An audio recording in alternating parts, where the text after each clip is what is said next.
about how we get into communities and start engaging people with things that might be interesting to them, might create a bit of fun and are relevant to their experience. So when we're doing things, we're not shouting about politics, teaching people how to use cameras and different things like that. It can be political activities.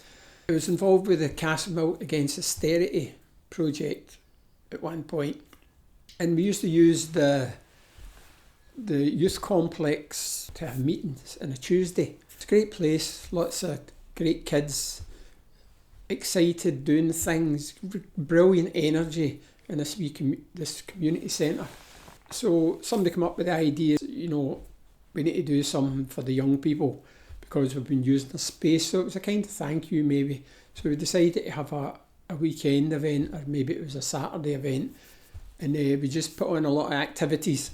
There was music, and one of the things that happened, which was amazing, was there was a guy from Better Than Zero was along, and he was doing workshops and talking about, people working 0-hour contracts. The thing was, he was speaking to 12-year-olds and 14-year-olds about politics, and it was so inspiring watching these kids sit and try to remember the things that they'd seen on the television, mentioning different characters, politicians. No, it wasn't him, it was the other person.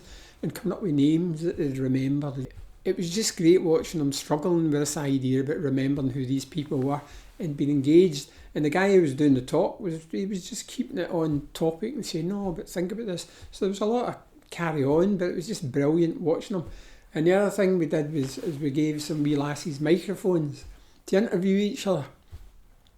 And they were just so excited about having control. They were asking their own questions, and the people who were being interviewed were kind of excited as well. And I'm thinking, put microphones in the hands of kids, and they just come up with stuff. And there was a wee lassie did a thing about bullying in schools. She did a discussion about it and had a question, school kids. And there was a drama group did a thing on bullying, which was excellent. And I'm thinking, wow, this is the next generation. These are the people that we should be getting involved with. And they are politicised because they don't have all this sectarian baggage and, political rights and wrongs and who to vote for and all this nonsense. They just have a kind of genuine feeling of right and wrong. And they'll speak it. And they'll speak it truthfully.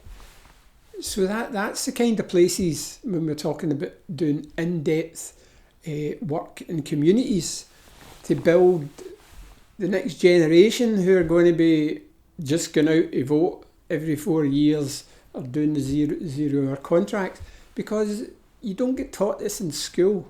Nobody teaches you about things that will look after you when you leave school and join the marketplace. They teach you about the marketplace and how to integrate with it. They don't teach you about running unions. And they don't teach you about the pitfalls of getting a 0-hour contract. And they don't teach you about neoliberalism. And they don't teach you about propaganda.